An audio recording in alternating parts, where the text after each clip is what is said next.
Madhava Kunja Bihari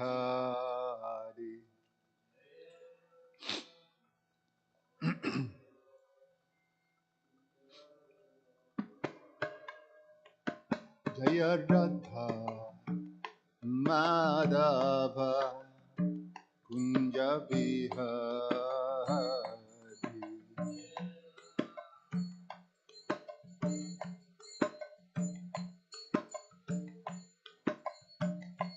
Jaya Gopi Jana Bhalabha Giri Bharadhari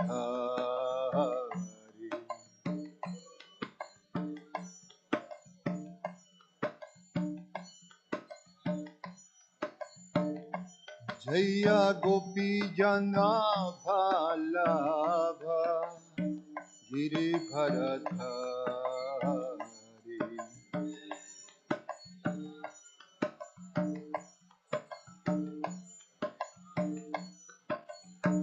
Yashoda Nandana Braja Jana Ranjana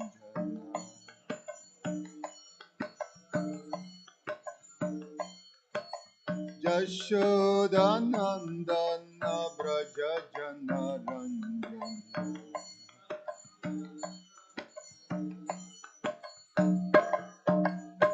Jamuna Tira Brahmachari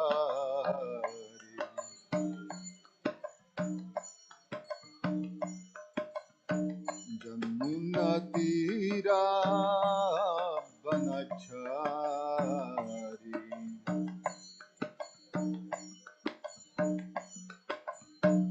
Jaya Radha Madhava Kunja Vihari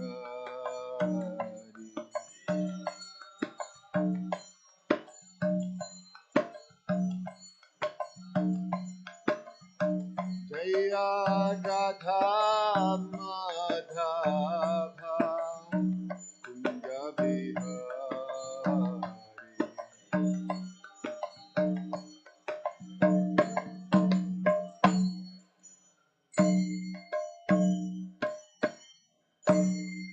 Jayam Vishnupad Paramahansa Parivrajacharya Ashtu Tarasata Shishimadhi Zavani Vaisaisi Bhaktivedanta Swami Srila Prabhupada Ki Ananta Koti Vaishnava Vrinda Ki ISKCON Founder Acharya Srila Prabhupada Ki Prense Kaho Sri Krishna Chaitanya Prabhu Nityananda Sri Advaita Gadadhar Shivasadi Gura Bhakta Vrinda Ki Grantara Shiman Bhagavatam Ki Nitai Gaura Premanandi. Oh, glory to the assembled devotees. Oh, glory to the assembled devotees. Oh, glory to the assembled devotees. Oh, glory to Shishiguru and Shiguranga.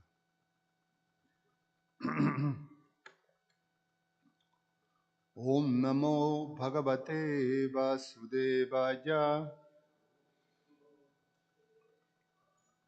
Om Namo Bhagavate Vasudevaya. Om Namo Bhagavate Vasudevaya.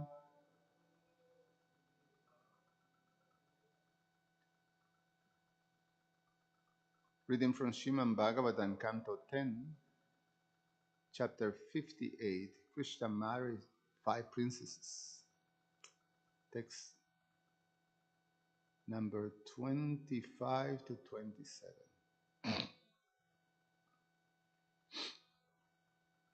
No, 25, 26. Yeah, 25 to 27.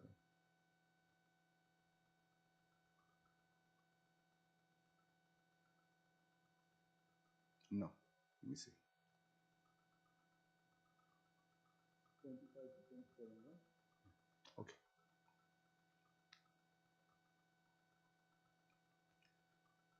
Text number 25. Bhagavan statra nivasham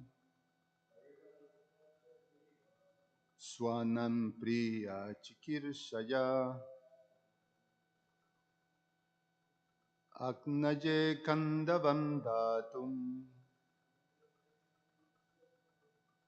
Arjuna sya sasarathi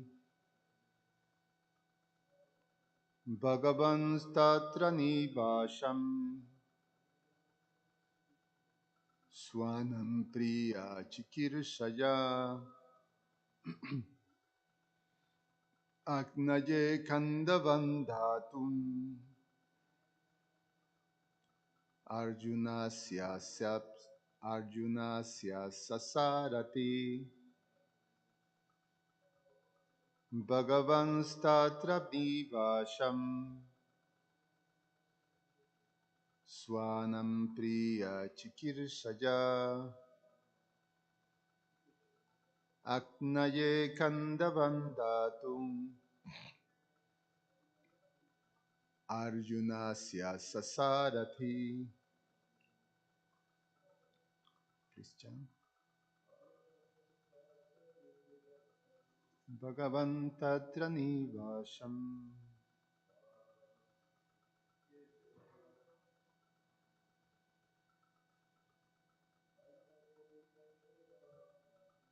Agnave kandavandatum. Arjunasya sasarati.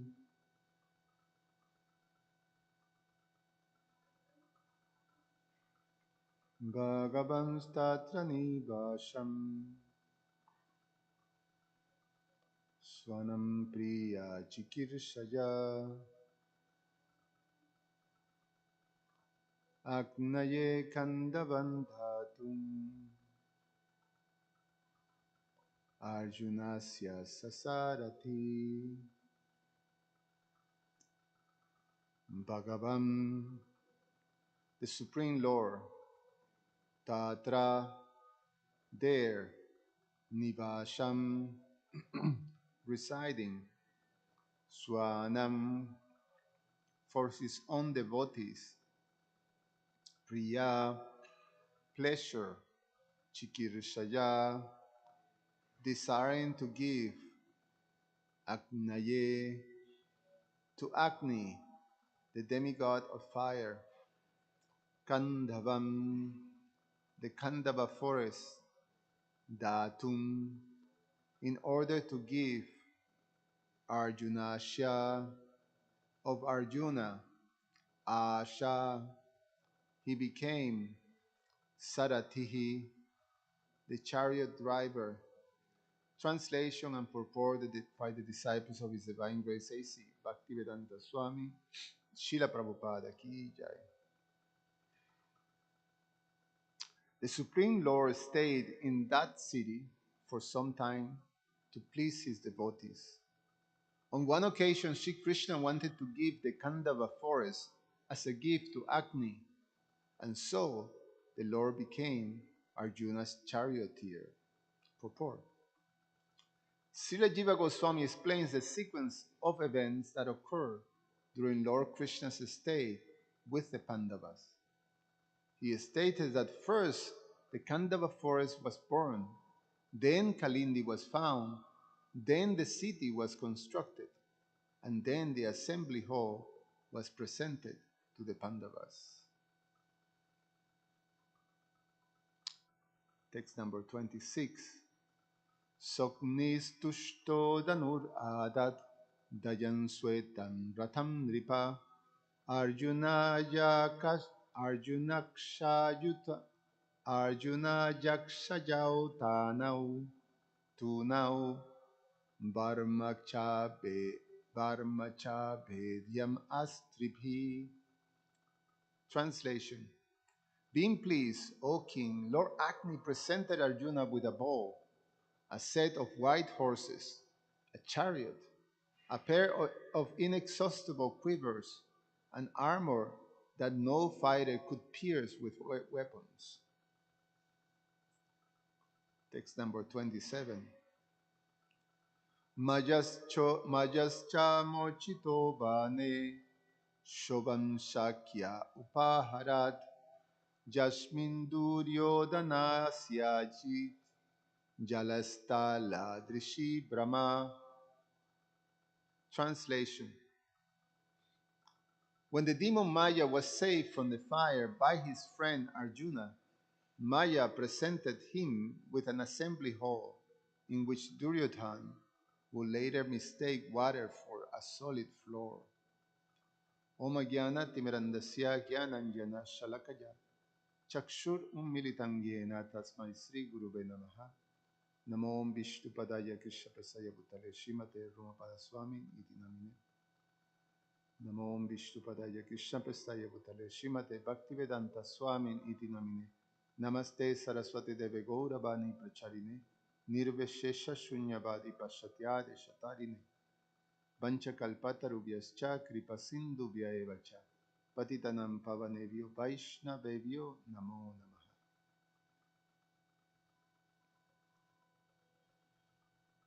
So there's one of those instances in which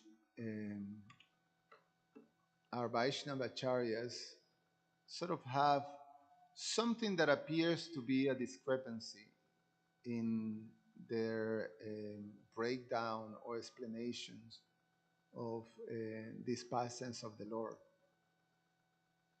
In this case, is something that is just certain details, but in the purport, Bhaktivedanta purport, Srila Vishwanath Chakravarti, now Srila Jiva Goswami explains that how the sequence of events happen in these pastimes of Krishna. The particular thing that is narrated here is how, at least where we're at right now, is Krishna finding Kalindi, and then we jumping into the narration of Krishna planning to give the Kandava forest to Agnidev. So Srila Jiva Goswami is, okay, so this is how the sequence happened, because there's a Srila Sukadev Goswami is narrating something and then going back, so he's explaining, the sequence. So Srila Jiva Goswami explains that first the Kandava forest was born. So that happens before the narration of Krishna marrying Kalindi. So the Kandava forest was born. Then Kalindi was found. Then the city was constructed. The city that we're talking here is Indraprastha. And then the assembly hall was presented to the Pandavas. So that's sequence. Now, yesterday in the class, the purpose mentioned that Srila Vishwanath Chakravarti Thakur's also analysis, that he mentioned that the city was constructed before the burning of the Kandava forest. So Srila Jiva Goswami says that after, Srila Vishwanath Chakravarti Thakur said before. This is Srila Vishwanath Chakravarti Thakur's purport. The order of events is first the building of the city, then the burning of the Kandava forest, then the building of the assembly hall, and then gaining Kalindi as his wife. So it's a different sequence. Now, sometimes this is explained that there is, the pastimes of the Lord happen cyclically. They're eternal pastimes. So sometimes the details are a little different, but the principle of the pastime remains the same. Now, in the Mahabharata, is more according to what Srila Vishwanath Chakravarti Thakur narrate, the sequence of events in the Mahabharata. So I'm going to read from the Mahabharata, which is, very wonderful, just to get a much expanded picture of this particular time and how the sequence is narrated by Srila Vyasadeva in the Mahabharata. As you recall, when did Duryodhan make that whole plot to kill the Pandavas by burning them in the house of Lak? Then they escape, they stay for 1 year incognito, uh, and then they reappear. Arjuna uh, wins the Swayambara ceremony of Draupadi. The Pandavas marry, the 5 Pandavas marry Draupadi, and then King Dhritarashtra, after reluctantly, basically, brought them back to Hastinapura, and under the the advice of Bhishmadev, Dronacharya, and Vidura, he he made the decision to divide the whole kingdom of the Kurus into two. So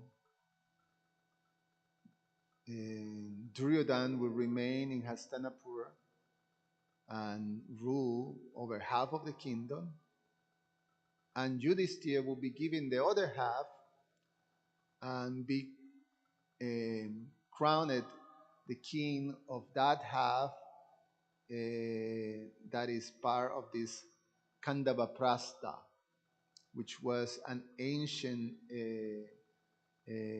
enclave, that's how you say, no, of the Kurus.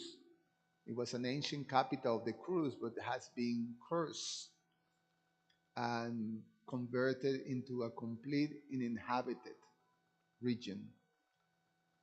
Um, there was only desert and thick forest, and it was a very vast.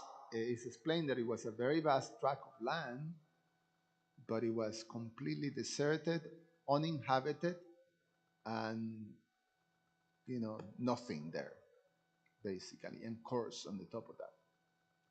So then I'm gonna read that part, which is, that's when Yudhishthira accepted,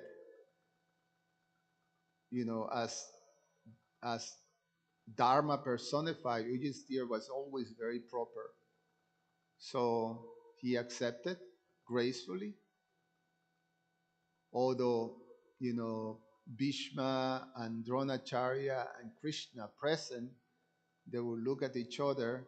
Krishna just simply smiled, understanding how crooked this whole arrangement was. Everybody understood because they knew about how this was a very, very unjust and trickery and bias type of arrangement. And but Yudhishthira very gracefully accepted. He was crowned the king of that region, and Krishna went with them to that region. And this is where we take this part. This is when the city of Indraprastha, according to the Mahabharata, was built during that time under Krishna's supervision and order.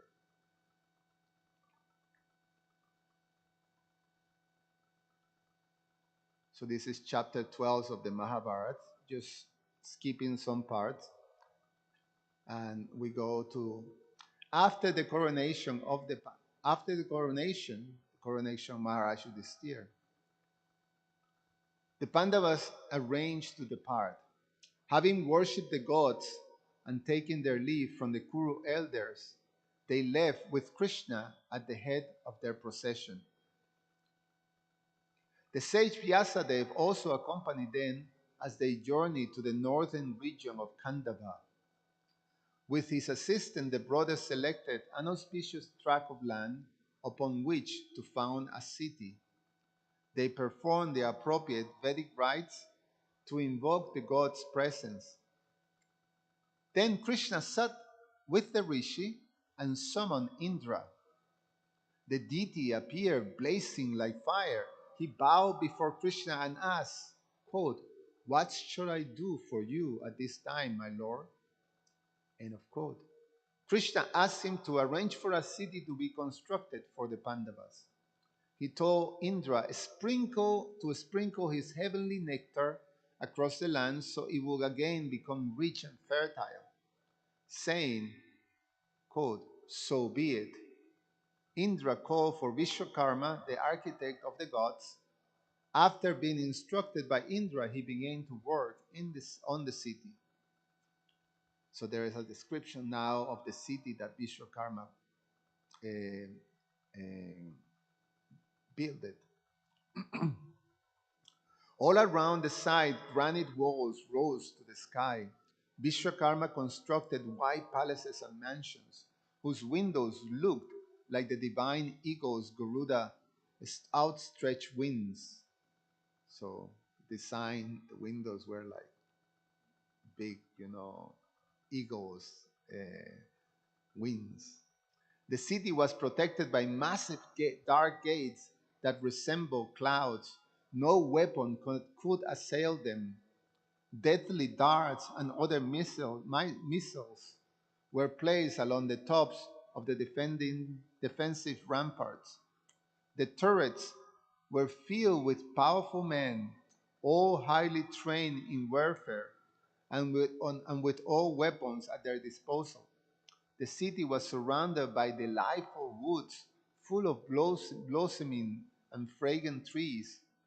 Everywhere were lakes crowned with swans and lotus flowers. The city streets were wide and well designed, with pleasant groves and gardens between them. Pleasure houses stood in the vast public concourse, and there were countless temples dedicated to Vishnu and the heavenly deities. The Pandavas' own palace appears like the heavenly Mount Meru, full of every opulence. It stood in the center of the city, surrounded by garrisons of warriors.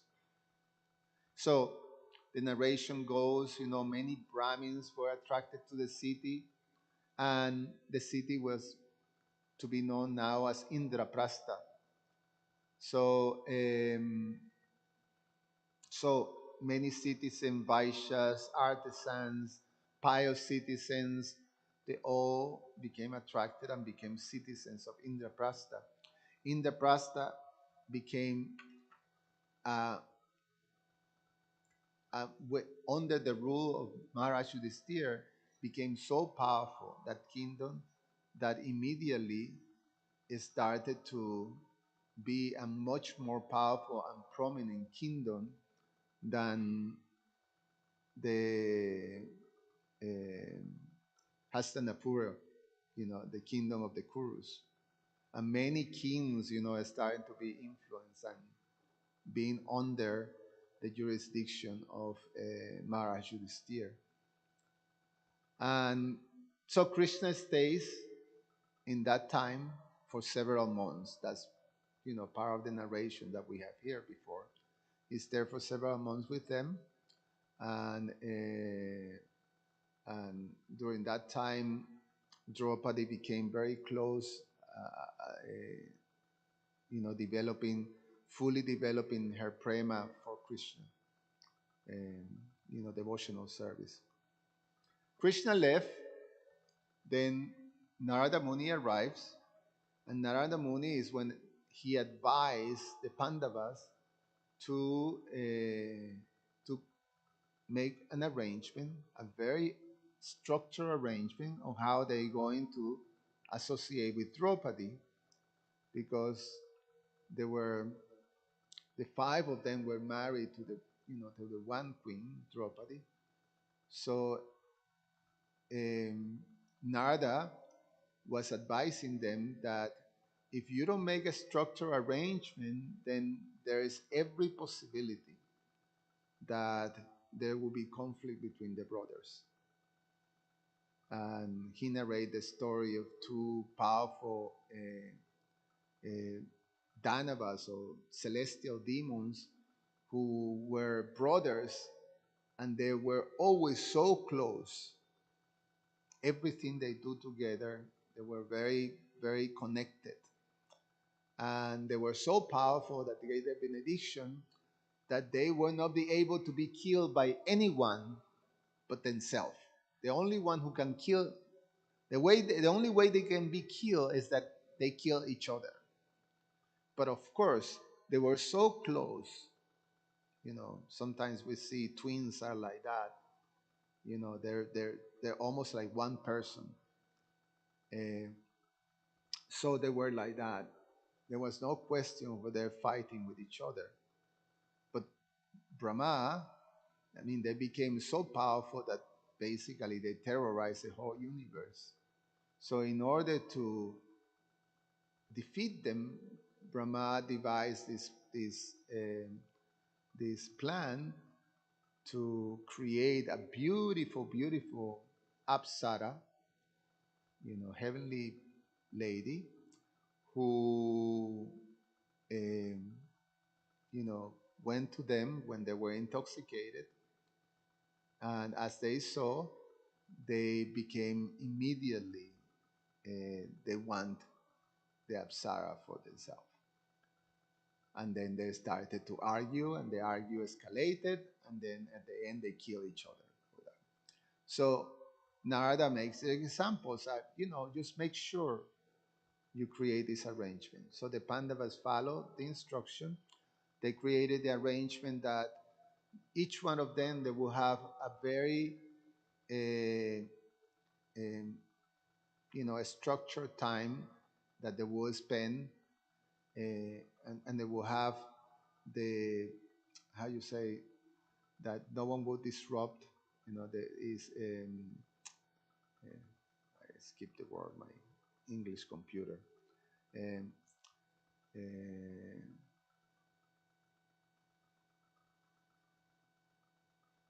oh, anyway, you got the picture.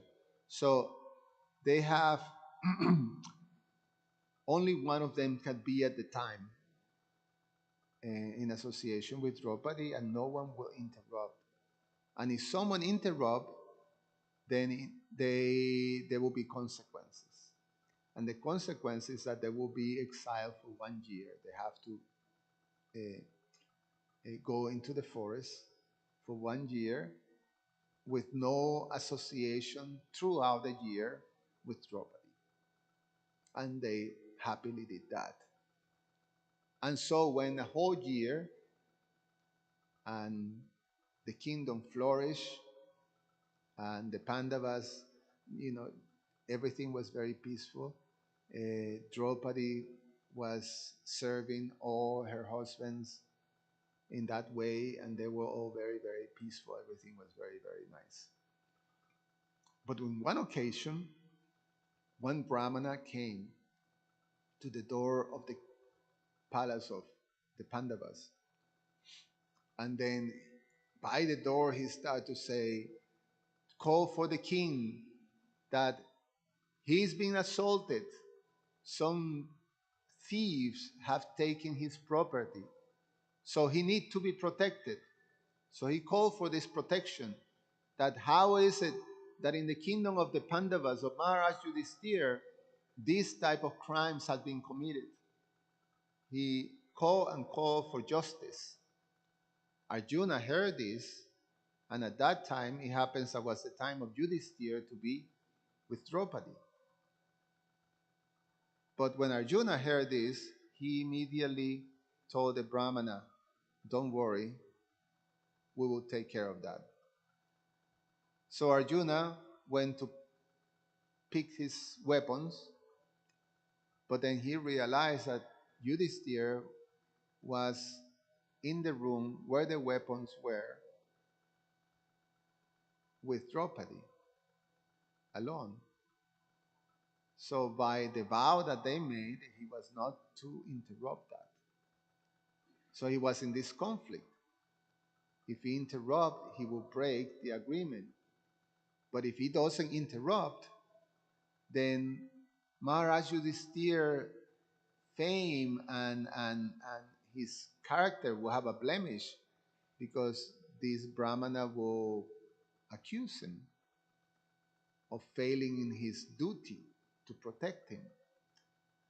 So Arjuna after waiting the two, he said, he he he preferred to get the punishment of being exiled to compromise the the the fame of Maharaj Yudhisthira. So he knocked the door. He entered the room, without looking anything. He just went straight, pick up his weapons, and then go and chastise and kill those thieves and reestablish the property of the Brahmana. When he entered the room, Maharaj Yudhisthira saw, he was a little surprised, but he could understand just by seeing him that Arjuna must have a very important, otherwise he wouldn't do something like that. So Yudhisthira Maharaj understood, and he didn't make a big deal. But when Arjuna came, or after being praised for protecting the kingdom, then he asked permission to Maharaj Yudhisthira to comply with the agreement to leave immediately to the forest.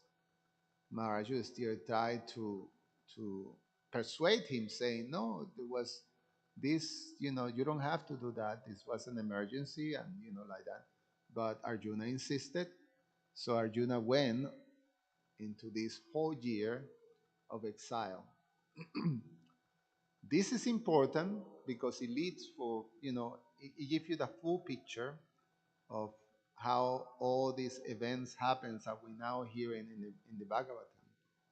Uh, During the year of Arjuna exile, then he went into, basically different places in India, to the Himalayas, and then south, and then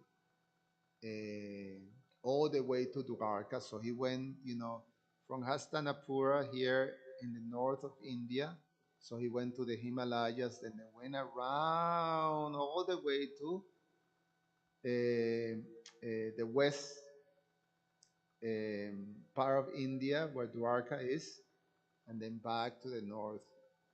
So, as he went around, in different places, well, during that time, he married the Naga princess Ulupi, which became his wife in the Himalayas region.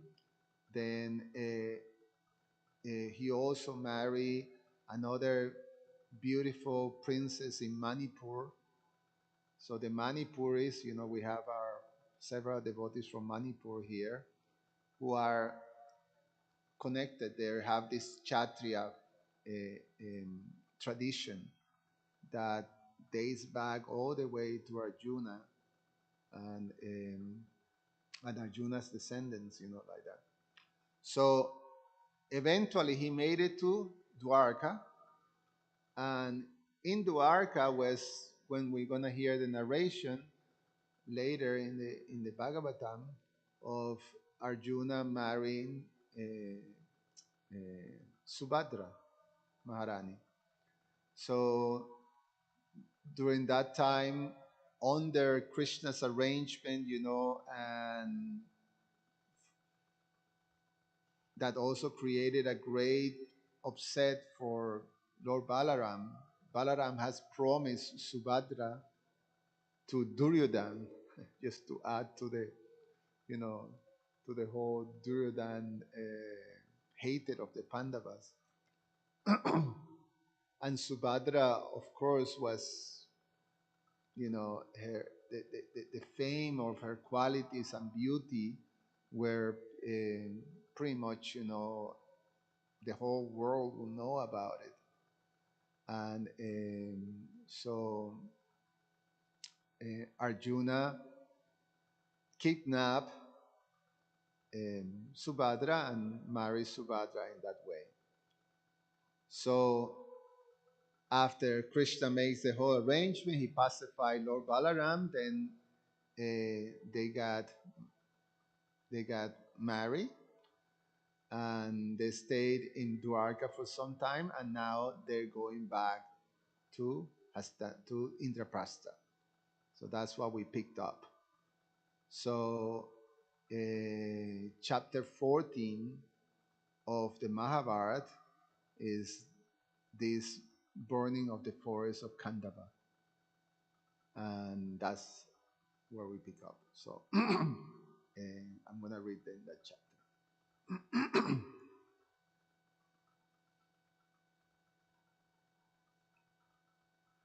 The Yadus bestow vast amount of wealth on Arjuna, and he left Dwarka accompanied by a long train of chariots and elephants, as well as hundreds of thousands of cows decorated with silk and gold.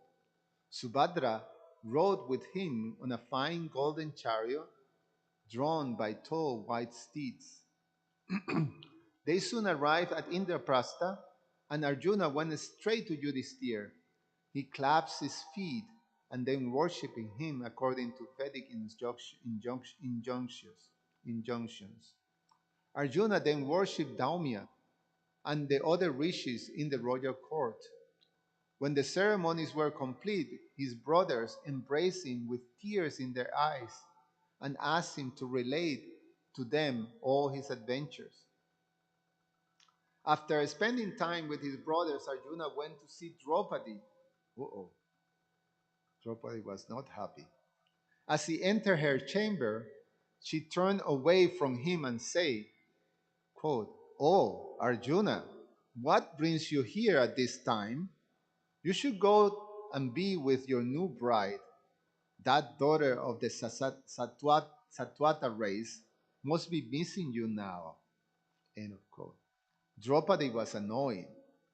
Arjuna was her favorite among the Pandavas, and she feared he might come to prefer Subhadra. So she was jealous. The Pandava repeatedly begged her forgiveness and assured her that his love for her was in no way diminished. Draupadi continued to sulk. Quote, "A second tide always relaxes the first one, no matter how strong it may have been." End of quote. Arjuna tried to console the beautiful Draupadi, but she remained silent, always looking away from him. Seeing that he could not win her over, he left her chambers and went to Subhadra. He asked her to dress herself as a cowherd girl. He wanted to remind Draupadi that Subhadra was the sister of Krishna, Draupadi's beloved lord. Krishna has begun his life as a cowherd boy in a small village. By having Subhadra appear as a cowherd girl, Arjuna hoped that Draupadi's natural affection for Krishna would be awakened and directed toward his sister. The Yadu princess was brought into Draupadi's chamber attired in a simple red silk. The servant girls who show her in said, quote, "This maiden has asked if she could become your servant." Subhadra immediately bowed before Draupadi and said, quote, "I am here to do your bidding." Draupadi had never seen Subhadra and did not realize who she was, but seeing her humble demeanor and being reminded of her lord by Subhadra's rustic dress, Draupadi's heart melted. She raised her hands and blessed her, saying, quote, "May you become the wife of a hero and the mother of a hero. May you be without a rival." End of quote. Subhadra replied, quote, "May it be so."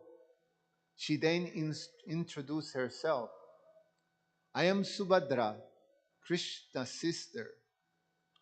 Draupadi smiled and embraced her co-wife. Her jealousy and anger were dissipated by Subhadra's gentleness. She asked Subhadra to tell her everything about Dwarka and Krishna. They spoke together for hours. Then Draupadi took Subhadra by the hand and led her to meet Kunti. The two Pandava queens soon became close friends and would spend much time together discussing the activities of Krishna and his associates. A few days after Arjuna's return, Krishna and Balaram came to Indraprastha, accompanied by his sons and ministers and riding at the head of a great army. Krishna entered the Pandavas' city, where he was greeted at the gates by Nakula and Sahadev. They proceed in a state down the main highway. Thousands of citizens stood along the roadside. They cheer and worship Krishna and his elder brother as they move slowly towards Yudhishthira palace. The Yadus gaze around them at the city. The roads were immaculately swept and sprinkled with perfumed water. Fences draped with bright garlands run down the sides of the wide avenues. On the top of tall white mansions flew countless flags and standards. The sweet scents of burning aloes filled the air, and the sound of musical instruments could be heard. Krishna and Balaram entered the Pandavas' palace and went before Yudhishthira and his brothers. Yudhishthira worshipped Balaram with all due ceremony and embraced Krishna with affection. Krishna offered his respect and worship to Yudhishthira and Bhima, and then took his seat in the assembly hall. Many important personalities from Dwarka also took their seats in the hall, including Akrura, Uddhava, Satyaki, Kritavarma, Sharana, and Krishna's sons Pradyumna, Samba, and Aniruddha. Krishna then gave Arjuna all the bridal gift for Subhadra that her relative in Dwarka has sent. He gave heaps of gold bricks and precious gems to Yudhishthira. Krishna also presented the king with 1,000 chariots adorned with rows of golden bells, each of them yoked to 4 steeds driven by well-trained charioteers, 10,000 milk-bearing cows, 1,000 moonlight white horses with golden harnesses, 1,000 white mules and black manes, wow, which could run at the speed of the wind. As well as these, Balaram gave Arjuna as wedding gift 1,000 elephants, each resembling a hill and decked with golden ornaments and bells. Innumerable other items were offered to the Pandavas, being brought before them by Krishna's servants. Placed outside the hall, the wealth given by the Yadavas looked like a sea stretching in all directions. Yudhishthira graciously accepted the gift and then arranged for all the Yadavas to be accommodated in his palace. They and the Pandavas passed many days together in happiness. When it came time for them to leave, the Pandavas in turn presented them with brilliant gems and gifts. With Balaram at their head, the Yadus headed back to Dwarka, but Krishna decided to remain behind and spend some time alone with Arjuna. One day, Arjuna suggested, quote, "O Krishna, the days are hot. Let us go for some time to the banks of the Jamuna. We have constructed many fine pleasure houses there." Krishna agreed to his proposal and they set off. They soon arrived at the charming spot amid groves of tall trees. High white mansions stood along the river banks, looking like a city of the gods. Krishna and Arjuna entered one of the houses where they were served varieties of exquisitely flavored foods and drinks. They laid upon golden couches spread with silk covers. After relaxing for some time, they decided to go for a walk in the woods. The two heroes wandered along the riverbank, discussing martial arts and past battles they have each fought. Having walked for a distance, they sat upon an ivory bench that had been placed near the edge of a dense forest. As they continued to talk, a Brahmin suddenly emerged from the woods. They looked at him in surprise. He resembled, he resembled an old salt tree with a complexion like a molten gold. His beard was hair and hair were bright yellow, and he shone like the morning sun. His two eyes were like lotus leaves, and his body was well formed and powerful.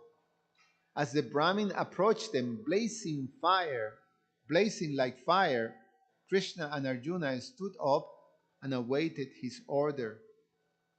In a resonant voice, the Brahmin said, quote, I know you two to be the foremost of all men. I myself am a voracious Brahmin who eats much. I have therefore approached you in order to beg my food and to be gratified by you. Both Krishna and Arjuna folded their palms and asked the Brahmin, what food would you like? The Brahmin replied, I do not eat ordinary food. Know me to be Agni, the fire god. Give me food that suits me. Please help me devour this Kandava forest. He indicated the jungle by which they were standing. Although he had already made many attempts to consume the forest, his effort has been repeatedly thwarted by Indra. This was because Indra's friend, the Naga Takshaka, lived in the forest. Whenever Agni blazed up and began to cover the forest, Indra would send torrents of rain to stop him. The fire god continued, both of you are expert in arms. By your progress, you will be able to prevent Indra from stopping me. Thus I should consume the great forest. O heroes, this is the forest I desire to have from you. Krishna and Arjuna look at each other in surprise. They assure Agni that they will do everything in their power to help him. But they were curious as why he wanted to consume this particular forest. The deity explained that the Kandava forest contained numerous varieties of medicinal herbs. He needed the herbs because he was suffering from a malady due to having eaten excessive amounts of ghee. There has been a great sacrifice performed by a king named Swetaki, in which so much ghee was offered into the fire that Agni became ill. Brahma then told him that he could be cured if he ate the herbs in the Kandava forest. When Agni fell in his attempt to consume the forest, Brahma told him that he will succeed if he could gain the assistance of Krishna and Arjuna. Brahma has said, in a previous incarnation, these two men were in fact the ancient and infallible deities Nara and Narayan. They have appeared on earth to accomplish the celestial purpose. Therefore, ask for the help. Agni concluded, I now depend upon you. I must eat this forest. Brahma has also informed me that the living beings within the forest are sinful and should be destroyed. Therefore, do not harbor any doubts. This act is sanctioned by authority. Arjuna replied, I possess many celestial weapons, but I have no bow capable of bearing their power. If I am to achieve the task you have set, I will require an inexhaustible quiver of arrows and a chariot drawn by celestial steeds. If you can provide all this, then will surely accomplish your desire. Agni meditated upon Varuna, god of the netherworlds, and the deity immediately appeared and said, what should I do for you? Agni knew that Varuna kept many celestial weapons in the depth of the ocean. Therefore, he asked him to present Arjuna with the celestial bow Gandiva, as well as two inexhaustible quivers of arrows. Agni also asked that Varuna bring forth a chariot belonging to Soma, the moon god. Varuna agreed and caused all those things to appear at the spot. Arjuna looked with wonder at the Gandiva bow. It appeared like a rainbow embedded with celestial gems, as, as tall as a man and flawless. It was flawless. The Pandava took up the shining bow and forcefully twanged its string. A sound like a crash of a thunder resounded through the forest, terrifying all the creatures. Holding the bow, the joyful Arjuna next approached a huge golden chariot. It was filled with varieties of celestial weapons, as well as two inexhaustible quivers Agni had requested. The chariot was yoked with golden harnesses to silvery steeds from the land of the Gandharvas. These horses were capable of going anywhere within all the worlds, and could move with the speed of a wind and or the mind. Above the chariot flew a banner bearing an image of Hanuman, Rama's great monkey servant. Hanuman seems to be burning everything that fell within his gaze. Other flags flew on the chariot, bearing images of fierce beasts. All the creatures roared terribly from their standards. Arjuna circumambulated the chariot and then mounted it like a virtuous man ascending to heaven. He put one suit of celestial armors laid there, and he stood with the Gandiva in his hand. He resembled the sun shining from behind an evening cloud. He then drove the chariot around, smiling as he heard the loud rumble of his wheels. Varuna also gave Krishna a club called Kaumadaki, which roared loudly when he wheeled about, and which could crush even Daitas and Danavas. Krishna then mounted Arjuna's chariot, saying that he will become the driver. Arjuna again addressed Agni, "O fire god, we are now ready to satisfy your request. Armed with the Gandiva and assisted by Krishna, and I am able to withstand the entire host of demigods united with the Asuras. What then to speak of Indra? Therefore, blaze up as much as you like and surround this forest." Agni immediately expanded himself around the forest and began to consume it with his seven kinds of flames. He assumed the fearful appearance he assumes at the end of an eon, which he uses to destroy all things. Krishna then began to drive the chariot around the forest. It moved with such a speed that appeared to be continuously present on every side of the forest. Whenever Arjuna saw a creature trying to escape from the conflagration, he immediately shut it down. Being slain in the presence of Krishna, the supreme deity, all the creatures dying in that forest assumed spiritual forms and ascended to the highest regions of transcendence. The roar of the fire could be heard for miles. Red, orange, and blue flames shot high into the sky. The lakes and ponds in the forest were boiled, dried, and the rocks melted. No creature was able to escape from the blazing Kandava forest, as their screams mixed with the crackling of the fire. It blazed up to such an extent that it caused fear even to the celestials, who went into a who went in a body to Indra and say anxiously, "O Lord of the immortals, why does Agni burn all creatures below? Has the time comes for the world's destruction?" Indra looked himself to see what was happening on the earth. Feeling concern from his friend Takshaka, he set out at once to stop the fire. He sent down torrents of rain. which fell in columns as thick as tree trunks.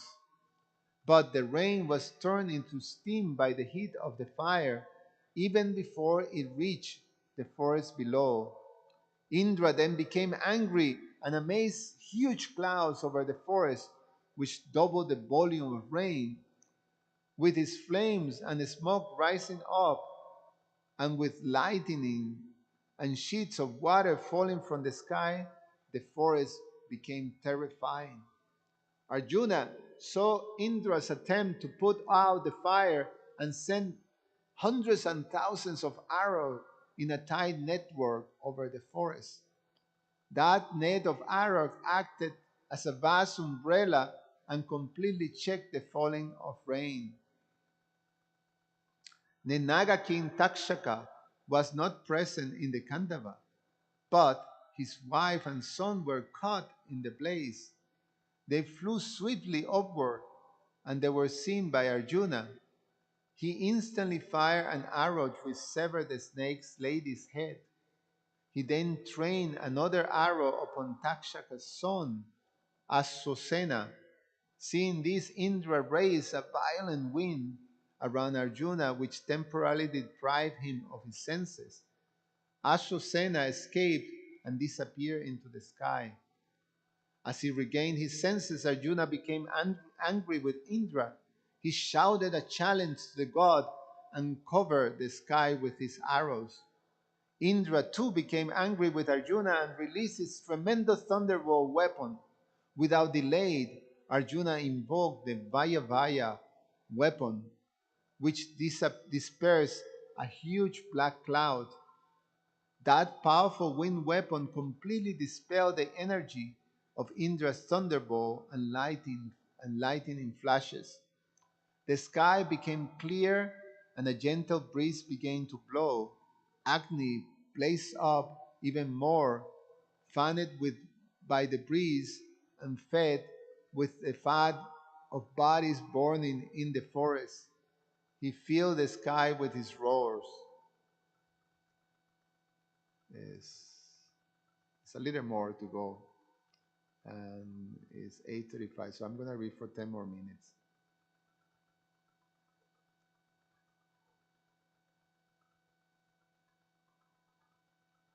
Indra summoned many other celestials to fight with Arjuna. Hosts of powerful heavenly fighters appeared and began to send their weapons at both him and Krishna. Blazing iron balls, bullets, rocks, and countless arrows shot towards them. Arjuna countered all the missiles with his arrows. At the same time, he cut down his assailants, who fell screaming into the fire. Arjuna was unconquerable as he stood on the battlefield releasing his daily deadly arrows, with Krishna skillfully guiding the chariot. Anyway, the battlefield went on and went on, and I'm going to skip that to go to.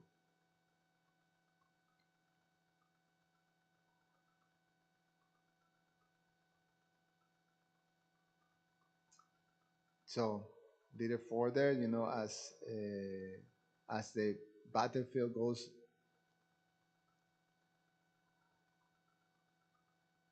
Even though they exerted themselves with full force, however, the celestials were unable to overpower Krishna and Arjuna. Struck by Arjuna's mystical arrows, the gods were forced to retreat. Indra smiled. He was pleased with Arjuna, who was, after all, his son, and he also understood Krishna's position. Indra knew that no one could overcome Krishna or anyone supported by him. Obviously, Krishna desired that Agni consume the forest, and at the same time, he was enhancing the fame and glory of his friend Arjuna. Then desired to test Arjuna's power. Further, Indra sent down a thick shower of boulders. Arjuna quickly reduced the stones to dust with his swift arrows. Indra then tore off a peak of a massive mountain and hurled it at Arjuna. Not disturbed in the least, Arjuna caught the flying mountain peak into thousands of pieces, which rained down upon the forest below. Indra was gladdened by Arjuna's prowess.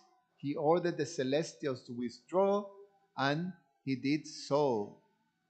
An invisible voice was heard in the sky, quote, O Indra, your friend Takshaka is not in the forest at the present, nor will it be possible for you to defeat in battle Arjuna and Krishna. There are two, Nara and Narayan, the immortal and invisible rishis.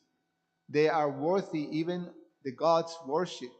Desist from the battle, for the burning of the Khandava has been ordained by fate.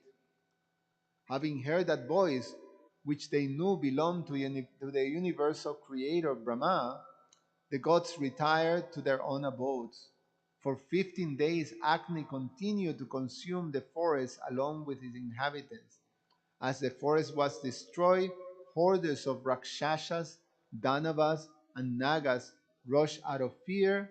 Arjuna cut them down with volleys of arrows. None could even look at him as he stood releasing his searing shafts. Gradually, the forest was reduced to ashes, and Agni was gratified. There was a leader of the Asuras race named Maya.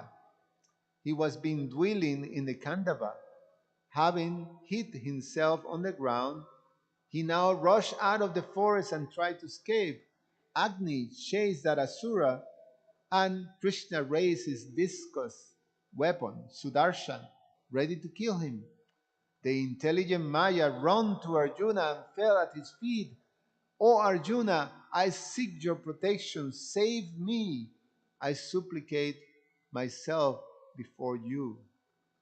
Arjuna raised his hand and replied, Do not fear.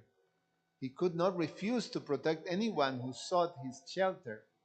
He turned toward Krishna and asked him to spare the Asura's life. Krishna lowered his weapon, and Agni also stood back.